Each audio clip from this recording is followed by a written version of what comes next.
Hey everyone, welcome back. My name is Jason.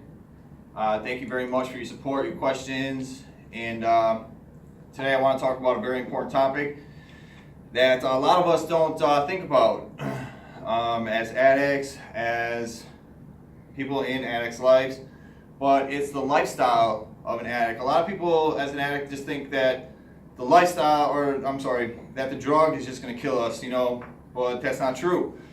So, I would like to first start off by telling a story. This is a true story. I would like to thank Alyssa for supporting this story, and I'm gonna start it off. So first, it goes. This is, by the way, I have to say this. This is her story, and it really touched me. So I want to share it. I went to pick up crack for a friend of mine from a new dealer I just met like the day before. Sam picked me up and we went to the north side. It was like 7 p.m. when we got there. I called the guy and he told us where to go and that he was on his way. While we were waiting, 3 or 4 young teenage boys came up to the driver's side window and asked if we needed any drugs.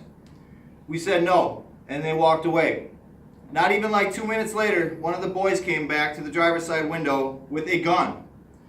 He had pointed it at my friend's head. The kid wanted all our money. Sam decided to drive away. That's when the kid decided to unload a .40 cal pistol into the car. My friend was hit twice. After being shot, Sam took off and started driving.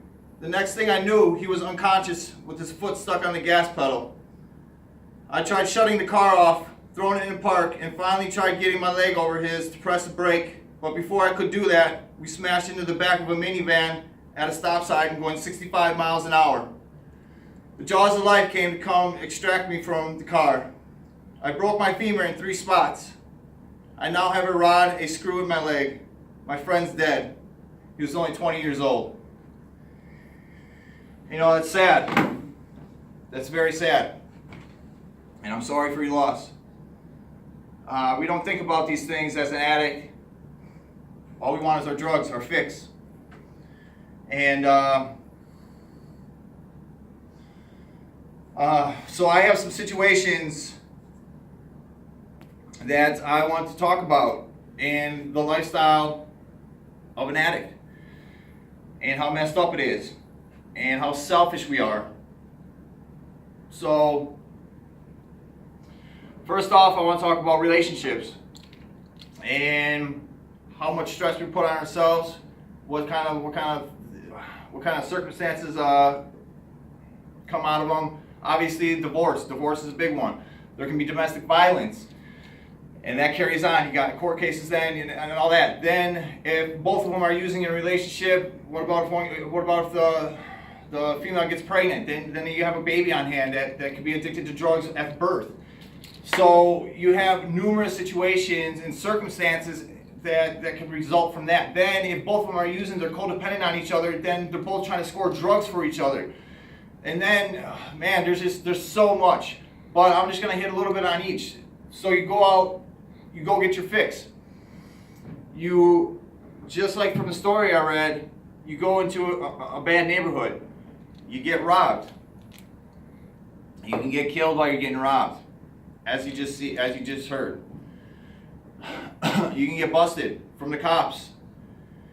You meet new people you don't know. Obviously, that kind of just happened in that story. Maybe it was a big setup. You never even know. You don't know who the hell you're meeting. You could get set up. You could get bad drugs. You don't know. It's just a high-risk environment, a high-risk situation. What do you do normally on the way to get drugs? You speed. You might even be drinking and driving. So number one, you're drinking and driving, you're speeding, you're putting yourself at risk, you're putting other people on the road at risk, other families.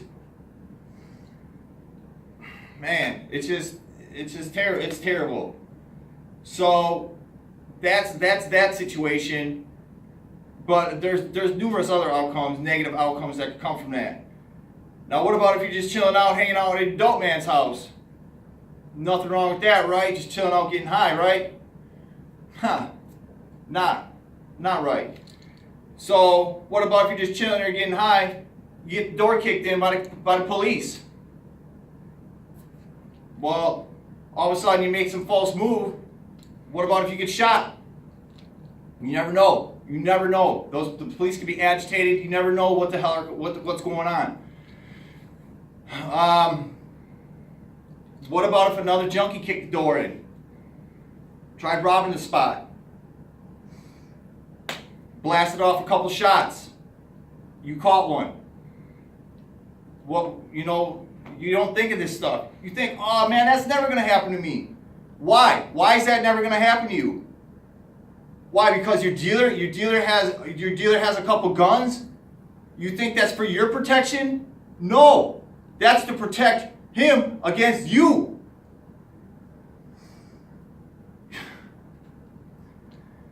So what are you going to do when your addiction brings you to doing other crazy shit like robbing banks, robbing gas stations, kicking doors in on people's houses, and you don't think of that stuff because all you want is your next fix. All you want are them drugs. And you don't think about the consequences that, wow, you know what, if I do this, man, I could get killed. And what's your life, is your life worth that? Do you really want to die that bad? So figure that, you look at it like this, you rob a bank. Okay, you might not get killed. You're probably going to get busted though, and that's a felony. That's a felony. So there's your life's screwed up for the rest of your life anyway. You're going to be sitting in jail. You got papers. You're going to be screwed. Then when you get out, you're probably going to go back to drinking and drugging. So it's just a vicious cycle. You're never going to be able to break free. Save yourself now. Get the help you need, and move on. There's another life after using. Drinking and driving, you're not exempt. People who think, oh, I'm just drinking. No, man, you drink and you drive all the time. What happens? You obviously drink and you drive home. You can kill somebody. You can kill yourself. You can kill whoever you roll with. And you think it's just all fun and games. And usually when you're with people in the car, you're distracted most of the time. You're messing around on your phone. You don't pay attention. Bumping your tunes, smoking a blunt, whatever you're doing. Trying to do some drugs, whatever. Because that was usually the atmosphere that I was in when we were drinking and driving. Drugs make you sell everything. Hell, if I could at one point, I would have sold my soul. I would have went, man. And men and women, they say this all the time. Especially the girls. I would never do that. I would never sell my body. I would never sell my body. And you know what that's going to do to both men and women? That's going to lower your self-esteem. And you know what that's going to do? That's going to cause you to do more drugs and alcohol. So once again, it's just a vicious cycle. And not only that, but you're in a relationship. Most people are in a relationship, and then you go out and do that. What is that going to cause? Relationship problems. Then you got other problems. It stems off. So it's just a high risk behavior, high risk environment that you put yourself in. Just get the hell out of it. So general information for drug use and that, you got people that share needles, share straws, share dollar bills. 80% of $1 bills are covered in coke. 45% of dollar bills are in women's G-strings, strippers' G-strings. Like using that stuff, man, you got diseases, you got hepatitis, AIDS, staph infection, E. coli. There's just so many multiple different types of infections. We don't think about that stuff though. Drinking, you don't think you're exempt from that either. You got, what were they again? herpes. You got herpes, freaking mono. You can get the common cold, the flu, all that stuff. And if you get a cut, and if you're sharing that with somebody, I mean, bloodborne pathogens are obviously right up there on the list. Smoking weed, smoking crack, smoking all that stuff, same thing. Herpes, common colds, all that crap. So don't think you're exempt just because, oh, well, I do this drug or I do that drug. No, you're not. No, you're not. So the end result for this is what happens?